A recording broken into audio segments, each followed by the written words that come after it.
తెలంగాణ తల్లిని మేము అట్లా చూస్తలేము, అది ఒక ఉద్యమ ప్రతీకగా చూస్తున్నాం.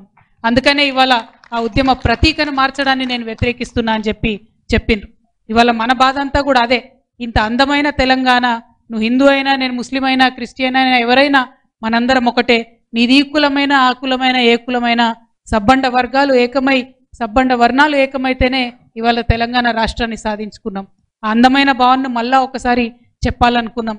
ఆ ఉద్యమ ప్రతీకలను మార్చొద్దని ఇంకొకసారి ఈ రౌండ్ టేబుల్ నుంచి మనం నినాదం ఇస్తా ఉన్నాం. నిజంగా ఎంత అందమైన భావన అంటే, ఉద్యమిస్తున్నటువంటి మనందరం కూడా తెలంగాణ తల్లి పిల్లలమే.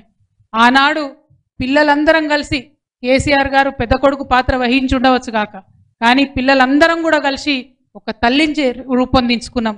అది ప్రపంచంలో ఎక్కడ జరగదు. నిజంగా అది ఓన్లీ మన తెలంగాణలోనే జరిగింది. పిల్లలందరం కలిసి నిలబెట్టుకున్నటువంటి ఆ తల్లి పట్ల మనకున్న ప్రేమ ఆ నిర్మాణంలో లేనటువంటి రేవంత్ రెడ్డి గారికి ఉండే ప్రసక్తే లేదు. కాబట్టే ఇవాళైనా దాన్ని మార్చడం, కాబట్టే ఇవాళ దాన్ని అవమానం చేయడం చేస్తూ ఉన్నారు. తెలంగాణ తల్లి చేతిలో ఉన్నటువంటి బతుకమ్మను చూస్తే తెలంగాణ సమాజాన్ని చూసినట్టుంటుంది. ఏం చెప్తుంది బతుకమ్మ మనకు?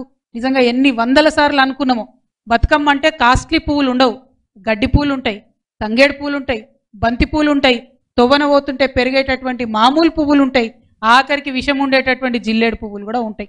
మరి ఇవన్నిటినీ కలిపి మనం బతుకమ్మని చేసుకుంటాం. దాని అర్థం ఏంటి? చిన్నవాడు పెద్దవాడు కాదు, ఎవరైనా సరే మనవాడు అనేటటువంటి భావన ఉండాలి.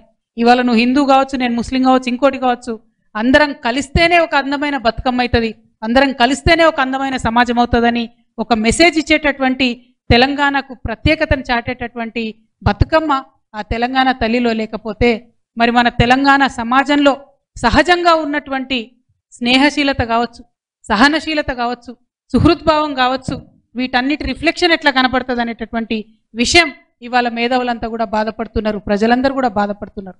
ఆ విషయాన్ని చెప్పడం కోసమే ప్రభుత్వం ఆ విషయాలు అర్థం చేసుకోవాలని మనం బలంగా చెప్పడం కోసమే ఇవాళ రౌండ్ టేబుల్ కాన్ఫరెన్స్ పెట్టుకున్నాం. మన అస్తిత్వాన్ని ఎవరు కూడా ఊడగొట్టలేరు, అంత ధైర్యం ఎవరికి లేదు. ఎందుకంటే మనం కొట్లాడి ఉన్నాం. కానీ ఆ ప్రయత్నం జరుగుతుందని తెలిసినా కూడా అడ్డుపడకపోతే, మనం మాట్లాడకపోతే తప్పు మనదైతుంది. మనం ఉద్యమం కాలంలో చెప్పుకునేటోళ్ళం ఒక కథ. ఏంది? మాట్లాడే చిలుకని తీసుకొని ఒక ఆయన వస్తే వాళ్ళ భార్య పాపం కూర వండి పెడుతుంది. తర్వాత భర్త అడుగుతాడు, ఎందుకమ్మా కూర వండినవు దాన్ని? అది ప్రత్యేకమైన చిలుక, మాట్లాడే చిలుక అంటే, నాకేం తెలుసయ్యా, మరి నేను దాన్ని పంజరంలోకి వెళ్ళి తీసేటప్పుడు మాట్లాడలేదు, దాని మెడ మీద కత్తి పెట్టినప్పుడు మాట్లాడలేదు, కత్తితో కోస్తున్నప్పుడు కూడా మాట్లాడలేదు, అది మాట్లాడుతుందని నాకెట్లా తెలుసు అన్నాడు. అందుకే మనం ఇవాళ మాట్లాడాల్సినటువంటి అవసరం ఉన్నది. ఖచ్చితంగా మన ఉనికికి, మన సంస్కృతి పైన దాడి జరుగుతున్నదంటే మనం మాట్లాడకపోతే తప్పు మనదైతుంది. చరిత్ర మనల్ని కూడా క్షమించదు. చరిత్ర నిర్మాణంలో మనమున్నాం. కేసీఆర్ గారి నాయకత్వంలో జరిగినటువంటి తెలంగాణ పునర్నిర్మాణంలో కూడా మనమున్నాం. ఆ రేవంత్ రెడ్డి గారు ఎండ్ల కూడా లేరు.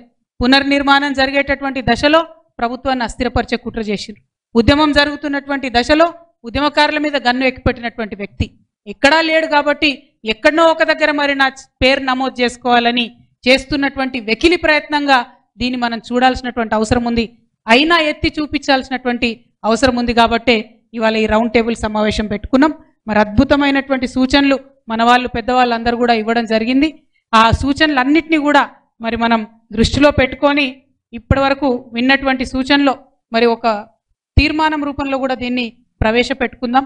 ఇప్పుడు దాన్ని నేను చెప్తాను. చెప్పిన తర్వాత మళ్ళీ రిక్వెస్ట్ చేస్తున్నా, మనం మాట్లాడడానికి వచ్చిన యువమిత్రులందరూ కూడా మాట్లాడాలి. మొదటిది మన పెద్దలందరూ చెప్పింది, ఉద్యమంలో ఉద్భవించినటువంటి తెలంగాణ తల్లి చిత్రపటాలను విగ్రహ మూలాల్లోనే, ఆ విగ్రహం రూపంలోనే మనం పూజిస్తాం, ఆరాధిస్తాం. ఆ ఉద్యమంలో వచ్చినటువంటి ఆ తెలంగాణ తల్లిని అన్నటువంటిది మొదటి అంశంగా తీర్మానాల్లో చేరుస్తా ఉన్నాం. ఒక చేతిలో జొన్నకర్ర, మరొక చేతిలో బతుకమ్మ ధరించిన తెలంగాణ తల్లి వైభవంపై పద్యాలు, కవితలు రచించి పుస్తకాలుగా వెలువరిస్తామని మరొక తీర్మానం చేసుకోవడం జరుగుతూ ఉంది. పిల్లలు వాడేటటువంటి నోట్బుక్లు మొదలుకొని రైటింగ్ ప్యాడ్స్ వరకు అన్నిటి మీద తెలంగాణ తల్లిని ముద్రించి మన పిల్లలందరికీ కూడా ఇచ్చేటటువంటి ప్రయత్నం చేద్దాం.